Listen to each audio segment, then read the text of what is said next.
अस्सलाम वालेकुम स्टूडेंट्स।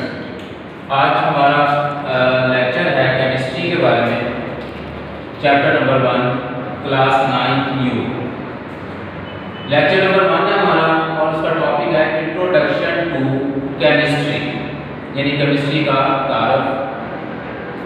तो केमिस्ट्री की बात करने से पहले हम थोड़ा सा उसके बैकग्राउंड में जाना चाहता हूँ। मैं बात करेंगे पहले साइंस की। What is science? Science is a Latin word which is known as scientia। Scientia क्या है? साइंटिया मीन नॉलेज, यानी साइंस का मतलब है नॉलेज। अब नॉलेज तो बहुत सारे हैं, इंग्लिश का नॉलेज है, उर्दू का नॉलेज है, कंप्यूटर का नॉलेज है, लेकिन अब साइंस के अंदर हम कौन से नॉलेज की बात करेंगे? साइंस के अंदर हमने जब भी नॉलेज की कोई स्टडी की बात करनी है तो उसमें सबसे पहले हम 3 चीज़ें बनाते हैं। उसमें पहली है हाइपोथेसिस, ऑब्जर्वेशन एंड एक्सपेरिमेंट। यानी साइंस की जो स्टडी है वो इन 3 बेसिक चीज़ों पर डिपेंड करती है, हाइपोथेसिस, ऑब्जर्वेशन एंड एक्सपेरिमेंट। इनकी जो डिटेल है वो नेक्स्ट चैप्टर्स में हम आपको बताएंगे। यहाँ पे हम बस इतना आपको बता देते हैं। उसके बाद साइंस खुद ऑलरेडी 3 ब्रांचेस में डिवाइड की गई है। उनमें सबसे पहली है यूनिवर्सल साइंस, दूसरी है सोशल साइंस, एक होती है फॉर्मल साइंस। लेकिन हम जो जिस साइंस की स्टडी करते हैं उसका वो हम सिर्फ करते हैं यूनिवर्सल साइंस की। यूनिवर्सल साइंस मजीद आगे जाकर 3 ब्रांचेस में डिवाइड हो जाती है, फिजिक्स, केमिस्ट्री एंड बायोलॉजी। यानी यूनिवर्सल साइंस की 3 ब्रांचेस हैं, फिजिक्स, केमिस्ट्री एंड बायोलॉजी। तो हमने जो स्टडी करनी है वो स्टडी करनी है chemistry.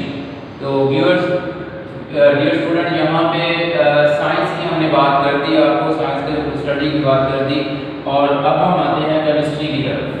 Chemistry, what is chemistry? Chemistry को समझने के लिए सबसे पहले हम बात करेंगे, एक टर्म है हमारे पास matter. What is matters? Anything which has mass and occupies space is called matter. यानी कोई भी चीज जिसका मास है या स्पेस रखती है वो मैटर कहलाती है।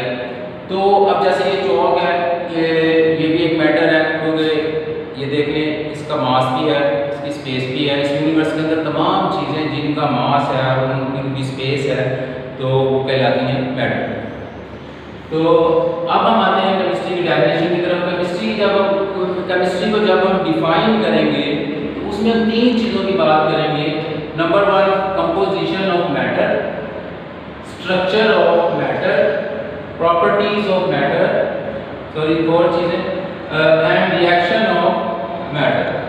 यानी chemistry is the branch of science which deals with the composition of matter, structure of matter, properties of matter and reaction of matter. अब हम फर्दर इनके ऊपर डिस्कशन करते हैं कि सबसे पहले बात करेंगे कंपोजिशन ऑफ मैटर की। यानी composition, what is composition? Composition का मतलब ये होता है कि मैटर किन एटम से मिलके बना हुआ है, उस किन किन चीज़ों से मिलके बना हुआ है। फॉर एग्जांपल हम बात कर लेते हैं H2O की, वाटर। वाटर में अगर हम देखें तो यहाँ पर 2 एटम हाइड्रोजन के हैं और 1 एटम ऑक्सीजन का है। इट्स मीन के वाटर जो है वो कम्बिनेशन है हाइड्रोजन और ऑक्सीजन का, और यही इसकी कंपोजिशन है। इसी तरह सोडियम क्लोराइड की बात कर लें आप, सोडियम और क्लोरीन का कंपोजिशन है, 2 एटम से मिलकर बना हुआ। तो ये बात हमने कर ली उसकी कंपोजिशन। अब हम सेकंड बात करेंगे यहाँ पर स्ट्रक्चर ऑफ मैटर।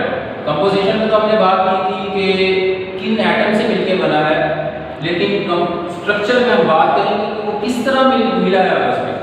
अगर हम बात करते हैं हाइड्रोजन ऑक्सीजन की, तो ऑक्सीजन में अगर हम देखें तो हमारे पास लास्ट शेल में 6 इलेक्ट्रॉन होते हैं और हाइड्रोजन के लास्ट शेल में 1 इलेक्ट्रॉन। ठीक है, तो अब यहाँ पर हाइड्रोजन के 2 एटम इसके साथ कंबाइन करते हैं तो ये अपना ऑर्बिटल और डुप्लेट पूरा करते हैं। ये इसकी स्ट्रक्चर है कि वो किस तरह आपस में एक दूसरे को अरेंज करते हैं, किस तरह मिलते हैं और फिर ये H2O का एक मॉलिक्यूल बनता है। अच्छा, अब यहाँ पे तीसरी बात हम करेंगे प्रॉपर्टीज ऑफ मैटर। प्रॉपर्टीज दो किस्म की होती हैं। Number one physical property, physical, और दूसरी होती है केमिकल प्रॉपर्टी। फिजिकल जैसे नाम से शो हो रहा है आपको कि फिजिकल स्टेट ऑफ मैटर, यहाँ हम बात करते हैं किसी मैटर की फिजिकल स्टेट की। जैसे फॉर एग्जांपल आप वाटर को ले लें, वाटर की फिजिकल स्टेट क्या है? ये लिक्विड, लिक्विड। ऑक्सीजन को अगर हम बात करें तो ऑक्सीजन एक गैस है।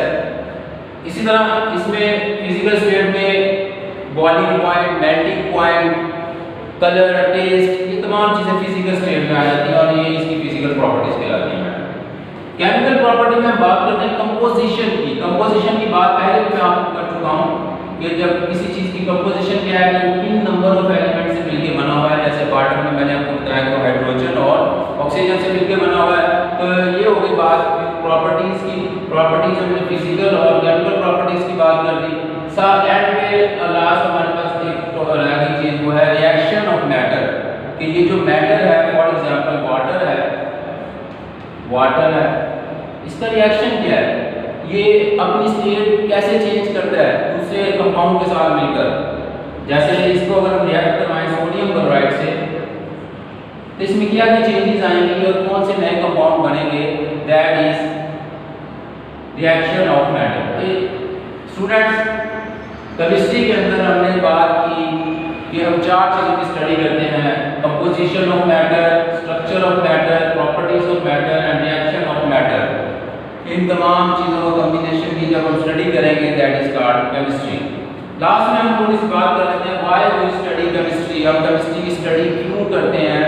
अगर आप अपने नज़र दौड़ाएं तो यूनिवर्स के अंदर बहुत सारी ऐसी चीज़ें हैं जो केमिस्ट्री की एफर्ट की वजह से हैं। जैसे प्लास्टिक है, पेस्टिसाइड्स है और फर्टिलाइजर वगैरह है। इनके बहुत सारे बेनिफिट हैं, लेकिन बेनिफिट के साथ साथ थोड़े से हार्मफुल इफेक्ट भी हैं केमिस्ट्री के। जैसे हार्मफुल वेस्ट जैसे इंडस्ट्री से निकलता है या स्मोक इंडस्ट्री से निकलता है, तो वो हमारे एटमॉस्फेयर को खराब कर रहा है। यही एटमॉस्फेयर में जाकर स्मोक जो है वो ओजोन की लेयर को डिप्लीट कर रहा है, जिससे दिन ब दिन टेम्परेचर बढ़ता जा रहा है। तो इस तरह जहाँ पर केमिस्ट्री के बहुत सारे बेनिफिट्स एंड एडवांटेजेस हैं, वहाँ पर इसके डिसएडवांटेजेस भी हैं। तो ये यहाँ तक हमारा आज का लेक्चर था। नेक्स्ट हम अगले लेक्चर में ब्रांचेस की बात करेंगे।